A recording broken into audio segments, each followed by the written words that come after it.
Ayan sir, ito, ayan, nagpalit ako ng mga coil mo. Yung mga coil mo kasi sir, ito yung mga brand na hindi ko po talaga ginagamit na. Ayan, basta pinalitan ko. Apat po yung bago. Ayan sir, lahat ng coil mo, pinalitan po natin. Ayan, scan po natin. Ayan sir, auto scan natin. Ayan, para pakita ko po sa inyo. Ayan, bali kinalikot ko na yun doon. Tinitingnan ko lang kasi pinakialaman na po yung electrical niya. Ayan, tas na po. Murder na. Kukorek na lang natin kasi hindi po dapat nakaganito yung nakatiwangwang. And then, naging pare-parehas po kasi yung aba. Kaya hindi natin maano kung may nagkabaliktad o ano. Kasi yung original po nito mga boss ay saktuan lang po. Dito lang nagkakapalit sa 1 and 2. Ito po, kahit saan pwede mo nang ilipat. Mga haba na po ng wire. Or dapat naglagay siya ng numbering. Ayan. Scan po natin. Sana tama rin yung mga pagkagawa nitong electrical. Diyan kasi yan. Ignition coil D, primary control circuit. Yan, rest codes natin. Para ma-live data natin. Yan. Bali ito po mga boss ay na-check na po yung computer box. Wala pong sira. Bali kahapon po dinala. Taga Maynila po ito. And wala na pong codes. Check natin syempre. Papasok tayo sa live data para sa tamang diagnosis. Kasi ito po ay tinonable na. Hindi natin alam kung si sir o may mekaniko siya. Start po natin doon. And then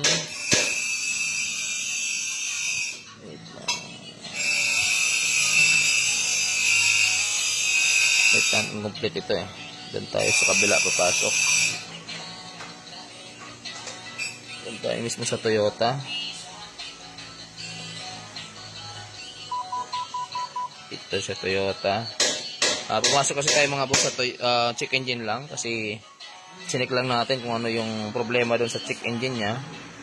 Ayan, read codes natin. Ayan, maganda sa scanner natin mga boss. Hindi na tayo mag-type ng VIN number. Siya na po mismo ang kumukuha ng VIN number sa bawat unit. Ayan, nire-read nya. Ayan, tapos hanapin na natin. Tapos unit BIOS. Insip number 9. Others. And hindi ko lang sure kung anong model to. Without smart key.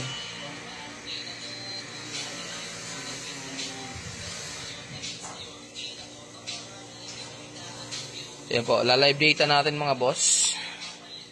Ayan, wait lang natin yung communication. Diagnosis, auto scan. Ayan, wala na pong fault code. Yung dati naka-check engine. Bali, ayan, SRS na, hindi naman po related sa starting. Check natin yung spark plug niya din mamaya. Iano ko muna yung ano niya. May problema rin yung main body niya. Ayan yung nakikita niyo mga boss. Electrical yan sakali. Check po natin. Trouble codes. Wireless door lock. Ay, okay lang. So, door lock lang naman mga boss. Hindi na ano yan. Malamang naka-bypass na. Dito na tayo sa engine ECP.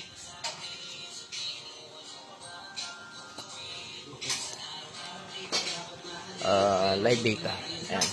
Live data tayo mga boss para makita natin kung accurate nga ba yung binabatong signal ng kuryente ng ignition coil, kung pasabay-sabay walang misfire, and then pati injector. Lahat walang kailangang i-monitor natin dun sa ibabaw.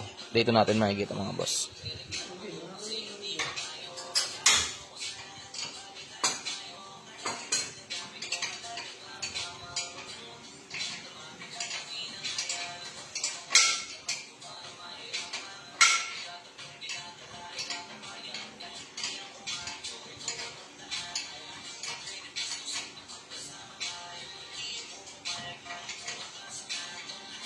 Makikipagsapukan talaga ako.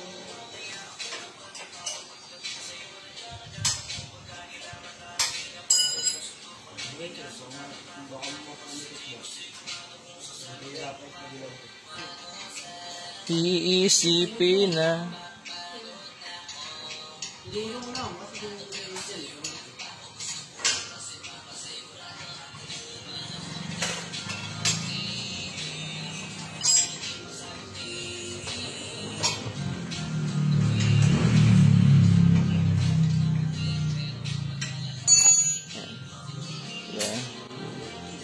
Ayan, dito po natin makikita yung bawat injector kung goods.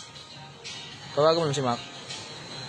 Ay, kay Dodong na lang yan para ipunin na, baka i-misplace nyo na naman. Kasi di nyo naman mapapaliwanag. Kaya nalilimutan natin i-charge minsan eh. Sobrang tiwala tayo sa sarili, nalagay sa ilalim. May nagligpit. May mas masipag. Wala na. Masipag! Start. Manual ito mga boss sa Toyota Vios. Ayan, wala na yung check engine. Wala na rin yung putok-putok.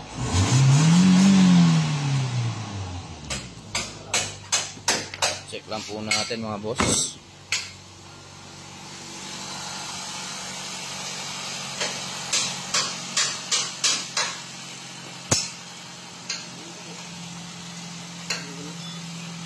Ang injection volume cylinder number 1. Ayan, 0.87 yan. Speed. Pare-parehas ang compression or ng cylinder. Patay mo muna yun, ay. Wala naman ka magamit. Ginagamit ko batayin? Patay mo na muna. Kawawa naman yung motor. Ayun.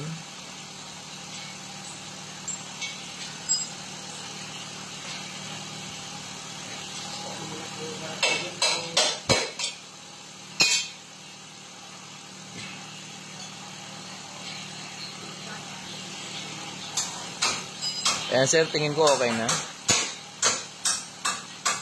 2007 model. I-check pa rin natin mga boss.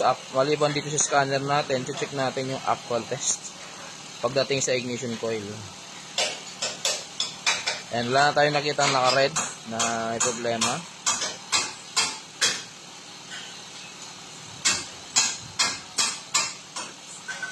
Ibig sabihin makakaligtas na to. Average per cylinder 5,000 pare-parehas. Ayan. Actual test tayo mga boss. Pero wala namang palyo. Check lang natin. Ayan. Malakas po yung spark. Ayan.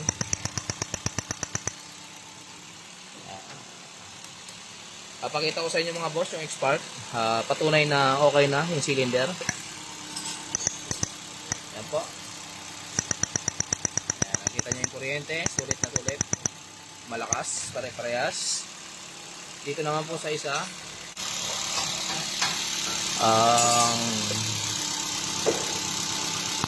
Ayan, nawawala itong isa.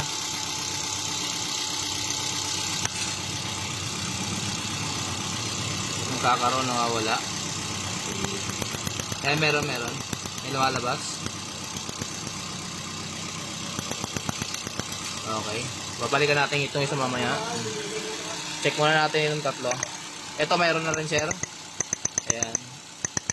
Yung 2 malakas na, yung dating wala. Yung 3 na lang yung ayusin natin mga boss.